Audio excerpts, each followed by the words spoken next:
Menurut Global Hunger Index tahun 2021, Indonesia merupakan negara dengan tingkat kelaparan tertinggi ketiga se-Asia Tenggara. Di samping itu, Indonesia juga memiliki tantangan yang cukup besar dalam hal upaya pemenuhan ketahanan pangan. Karena laju pertumbuhan penduduk yang terus bertambah, yaitu 1,1% per tahun. Tingginya tingkat kelaparan berdampak besar pada aspek kesehatan di Indonesia.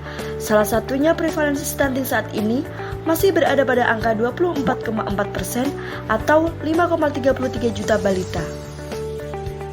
Presiden Joko Widodo menegaskan komitmen pemerintah Indonesia untuk meningkatkan ketahanan pangan nasional dalam menghadapi ancaman krisis pangan global. Oleh karena itu, desa harus segera bersiap melaksanakan langkah-langkah pencegahan krisis pangan. Kementerian Desa, Pembangunan Daerah Tertinggal dan Transmigrasi memiliki upaya untuk mewujudkan ketahanan pangan di desa sesuai dengan kebutuhan dan kemampuan desa. Adapun rekomendasi kegiatan ketahanan pangan di desa tercantum dalam keputusan Menteri Desa PDTT nomor 82 tahun 2022 tentang pedoman ketahanan pangan di desa. Program ketahanan pangan di desa berdasarkan indikator keberhasilan dalam mewujudkan ketahanan pangan di desa terdiri dari 3 aspek, yaitu ketersediaan pangan di desa, keterjangkauan pangan di desa, dan pemanfaatan pangan di desa. Untuk mewujudkan ketersediaan pangan di desa terdiri dari 4 cara, yaitu ketersediaan pangan dari hasil produksi masyarakat desa, ketersediaan pangan dari lumbung pangan desa, ketersediaan data dan informasi mengenai hasil produksi dan lumbung pangan desa, dan ketersediaan pangan yang beragam, bergizi, seimbang, dan berbasis potensi sumber daya lokal. Ketersediaan pangan dari hasil produksi masyarakat desa dapat dilakukan dengan cara yang pertama, pemanfaatan tanah kas desa sebagai lahan pertanian, peternakan, perikanan, perkebunan, atau kegiatan pengembangan pangan lainnya. Yang kedua, peningkatan ketersediaan dan akses benih dan bibit tanaman, ternak, serta ikan. Yang ketiga, pengembangan pertanian keluarga, pekarangan pangan lestari, hidroponik, atau bioponik. Yang keempat, pengembangan pakan ternak alternatif. Dan yang kelima, pengadaan alat-alat teknologi tepat guna pengolahan pasca panen. Ketersediaan pangan dari lumbung pangan desa dapat dilakukan dengan cara yang pertama, pembangunan, pengembangan, dan pengelolaan lumbung desa. Yang kedua, pembangunan dan pemeliharaan infrastruktur pendukung lumbung pangan desa. Dan yang ketiga, program atau kegiatan lainnya untuk mewujudkan ketersediaan pangan dari lumbung pangan desa sesuai kewenangan desa dan diputuskan dalam musyawarah desa. Ketersediaan data dan informasi mengenai hasil produksi dan lumbung pangan desa dapat dilakukan dengan cara yang pertama, pendataan potensi dan sumber daya pangan desa. Yang kedua, pendataan produksi dan konsumsi pangan pada tingkat keluarga, rukun tetangga, rukun warga, dan desa.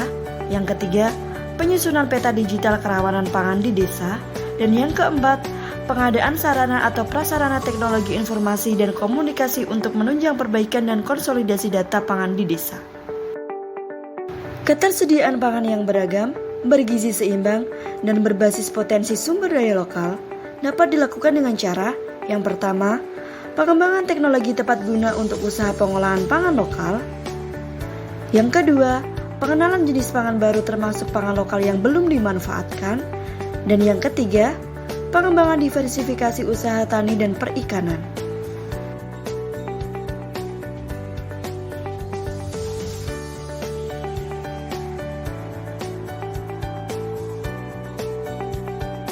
Untuk mewujudkan keterjangkauan pangan di desa, terdiri dari 2 cara, yaitu yang pertama, kelancaran distribusi dan pemasaran pangan di desa, dan yang kedua, ketersediaan bantuan pangan bagi masyarakat miskin, rawan pangan dan gizi, maupun dalam keadaan darurat.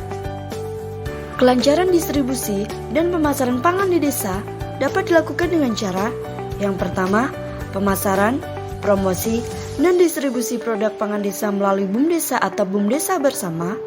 Yang kedua, fasilitasi BUMDesa atau BUMDesa bersama dan lembaga ekonomi lainnya dalam peran sebagai agregator untuk membeli komoditas desa dan dijual kembali di pasar yang lebih luas. Yang ketiga, penguatan usaha mikro, kecil, dan menengah di bidang pangan.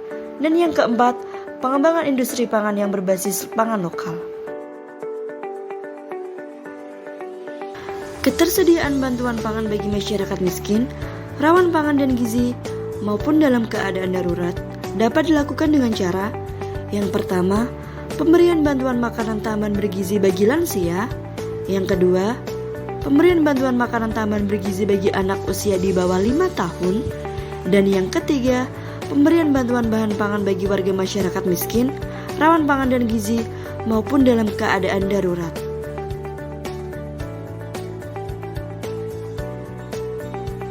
Untuk mewujudkan pemanfaatan pangan di desa, terdiri dari dua cara, yaitu yang pertama, konsumsi pangan yang beragam, bergizi seimbang, dan berbasis pada potensi sumber daya lokal. Dan yang kedua, konsumsi pangan yang aman, higienis, bermutu, dan tidak bertentangan dengan agama, keyakinan, dan budaya masyarakat. Konsumsi pangan yang beragam, bergizi seimbang, dan berbasis pada potensi sumber daya lokal dapat dilakukan dengan cara yang pertama, sosialisasi dan edukasi konsumsi pangan beragam, bergizi seimbang, dan aman atau B2SA. Yang kedua, peningkatan keterampilan dalam pengembangan olahan pangan lokal. Sedangkan konsumsi pangan yang aman, higienis, bermutu, dan tidak bertentangan dengan agama, keyakinan, dan budaya masyarakat dapat dilakukan dengan cara yang pertama, edukasi tentang makanan yang bebas akan cemaran biologis, kimia, dan benda lain yang dapat mengganggu, merugikan, dan membahayakan kesehatan manusia. Dan yang kedua, sosialisasi keamanan pangan terhadap petani, nelayan, pembudidaya ikan, dan pelaku usaha pangan. Demikian sekilas info tentang rekomendasi program kegiatan desa berketahanan pangan berdasarkan keputusan Menteri Desa PDTT nomor 82 tahun 2022 demi terwujudnya desa dengan ketahanan pangan yang lebih baik.